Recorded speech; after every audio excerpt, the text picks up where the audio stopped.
Today, welcome to the Loyalty Shift, transforming transactions into lasting relationships. This session is traditional loyalty tactics, like discounts and points, are no longer enough to win lasting customer relationships. In this session, Snappy's VP of Loyalty Solutions, Tal Keshet, and guest speaker, Matt Bourgeois, share how Arcos Golf transformed its approach to customer acquisition and retention, achieving 47% lower CAC and 7 times ROI through strategic gifting. Discover how emotional loyalty can outperform transactional rewards and drive business impact. You'll leave with actionable strategies to strengthen customer connections, boost LTV, and future-proof your loyalty programs. Let's give them a big hand and welcome. Thank you, Linda.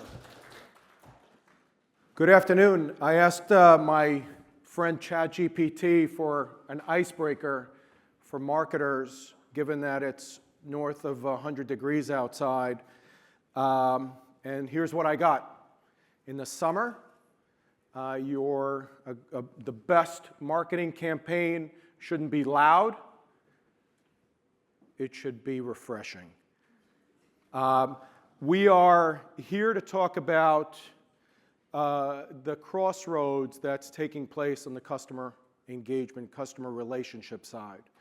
And over the next couple of minutes, Matt and I are going to be sharing with you what we've seen in this space. I've been in the inspiration space for 20 years now, helping many of the most admired brands on the planet design best-in-class customer loyalty, customer engagement programs.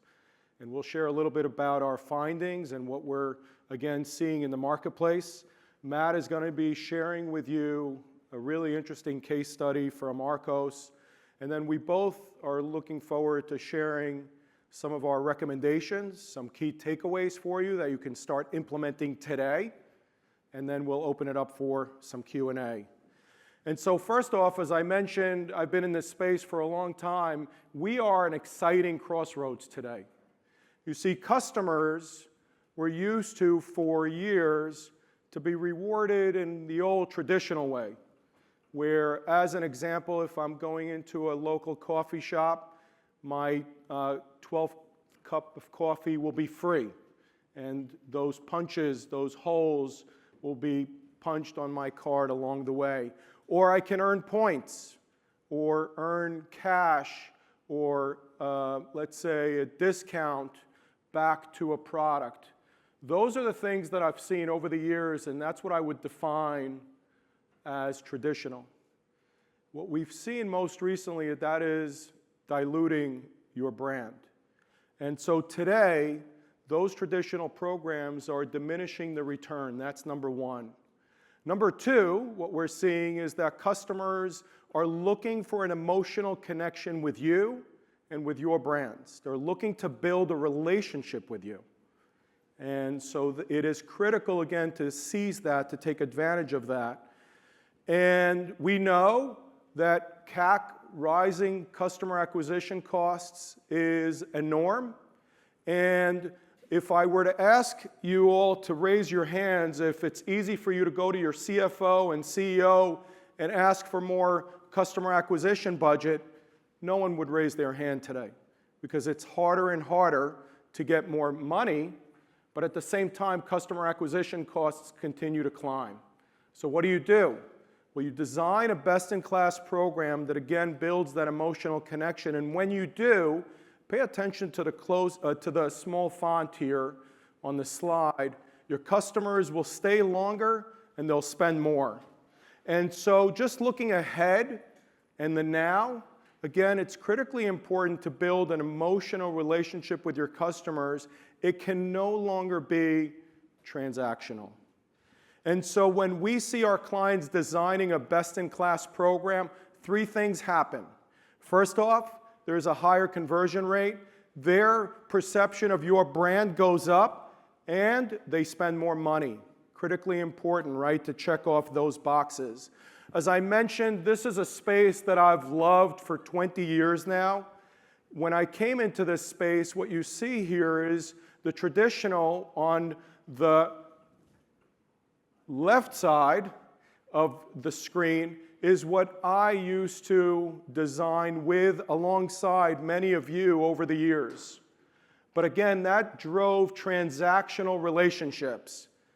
And so what we're seeing is a real shift from points to relationships, where again, customers are looking to build that emotional connection where they become, again, your biggest brand advocate, where they're not just buying exclusively your brand, your products, your services, but they're amplifying that, your brand, to their friends, to their colleagues, neighbors, and family members.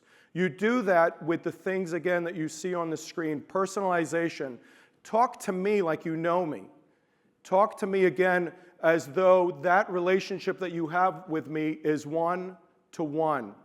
Leverage AI, segment your audience, and make, again, that surprise and delight, that emotional connection, strong.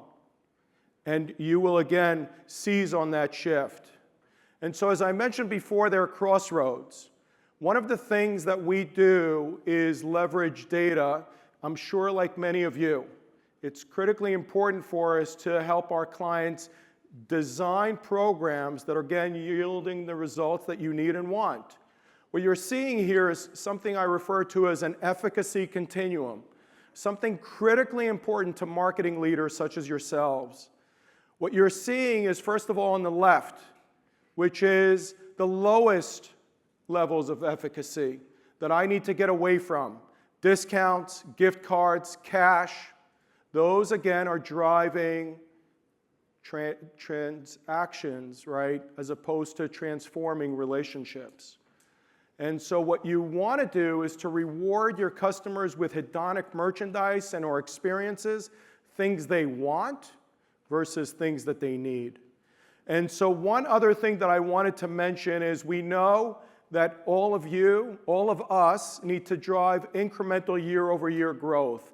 In order to drive incremental growth, what this data suggests to you is that you can actually invest less when you reward with hedonic merchandise and experiences, and 2/3 less than cash to get, again, incremental results. To bring that to life with a great case study, I want to invite up to the stage my friend Matt. Thank you. So I think I just want to take a step back and just ask the question, if anyone here has ever not played golf, what was your greatest barrier to playing golf? It's probably just intimidation of getting on the course, not knowing all the nuances. So Arcos Golf was an interesting company. We strive to provide data, accuracy, and intelligence on the golf course to help you play better golf and just enjoy the game that so many people love. So in America, there are 17 million golfers, and only about a handful of them will actually get on the golf course in a given year, even though they're willing to spend almost $2,200 a year on golf. So Arcos had a lot of challenges. We had been around for 10 years just about at that point when I came on board as the director of growth. One of the challenges we had was our CACs are going up. Growth is really hard, especially in a CPG space that's starting to go digital and in a DTC space that has millions of competitors. So for us, we really started to see diminishing returns on any of the traditional advertising methods that Tal just mentioned. One of the ways we started to combat this was, how do we find a way to give somebody something that they have residual value from that doesn't just diminish over time? A discount or some kind of rebate is only going to get you so far. You need to not only build brand, but as growth marketers, when we are competing against everybody else and constantly under pressure to deliver lower and lower CAC, we have to find a way to do that while building up brand equity at the same time. So one of the things that we did in 2024 was we brought Snappy on board, and we brought into gifting campaigns as a primary method for our customer acquisition. So as we started to expand, we had really good distribution in all of the golf stores across America with the OEMs, so we were on TaylorMade clubs, Ping clubs, anyone you're going to buy. And that was starting to really falter. People had seen us, it had been stale. So how do we reinvigorate that relationship and potentially dig deeper into that segment of customers that want to become golfers? Okay, let's build a real relationship with them. Let's give them something they're going to think about. And how do we get somebody on the course? Because Arcos is only useful to somebody on a golf course. Well, Snappy had a solution. We can quite literally gift them a round of golf. How much easier is that than bringing your customer to water, literally to a golf course?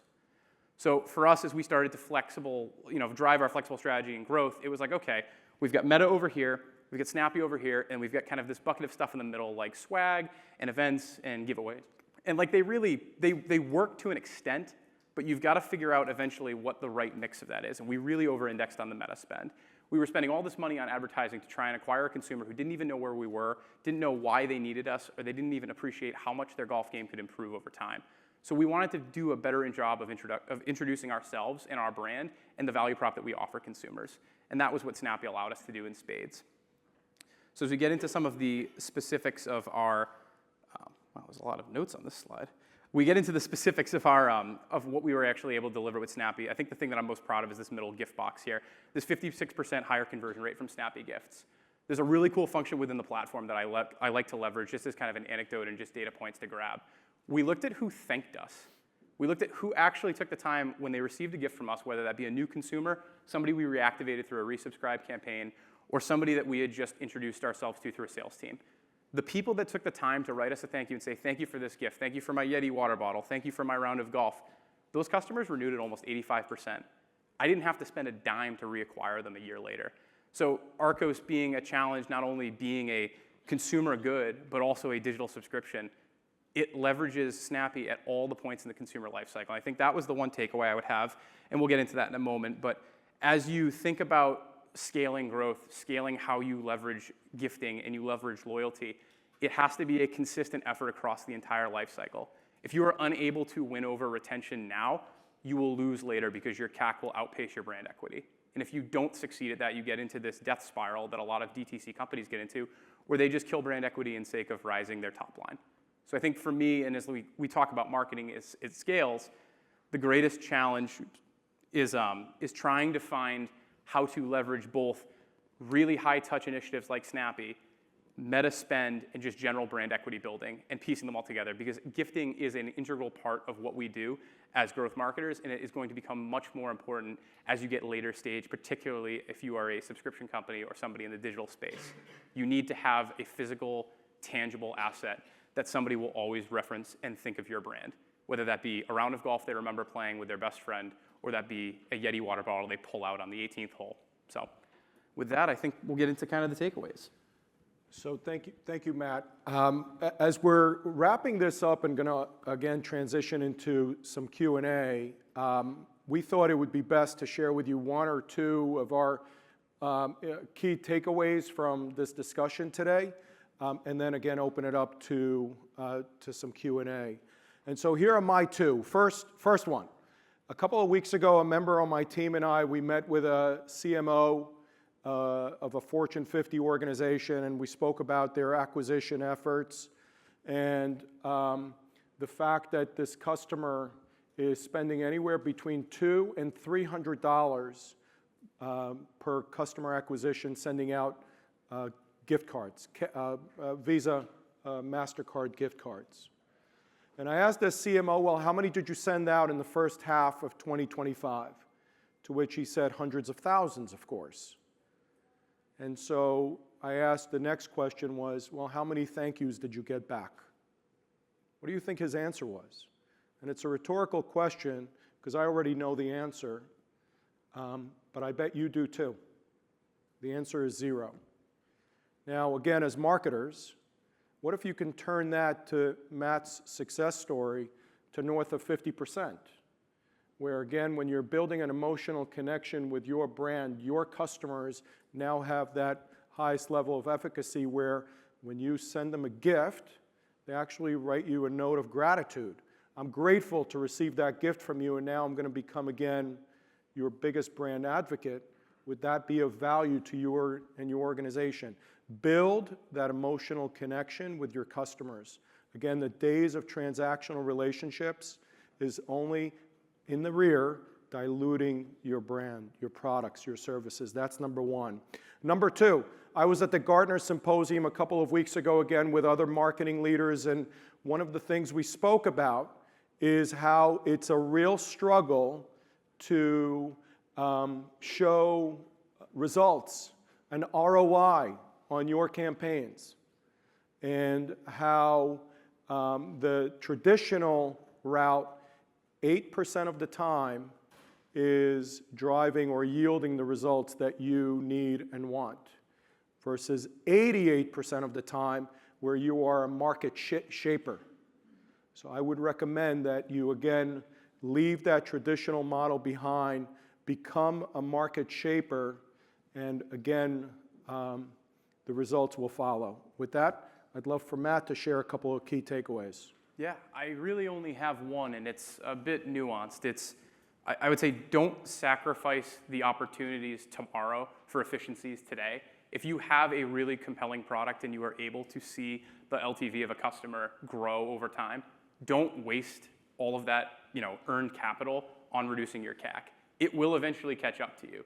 And there are ways to combat this like we've talked about today. But the best way to do that is to stand your ground as a marketer and say, no, we need to invest not only in our brand, but in how we retain customers over time. Because eventually, any customer that leaves you is just sunk cost, and it is far cheaper to retain a customer than to acquire a new one.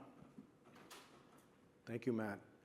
Any questions for us? We'd love to open it up to some Q&A, and both Matt and I will also be here following this breakout if anyone wants to, again, have a conversation once it wraps up. But what are some questions that you have for us?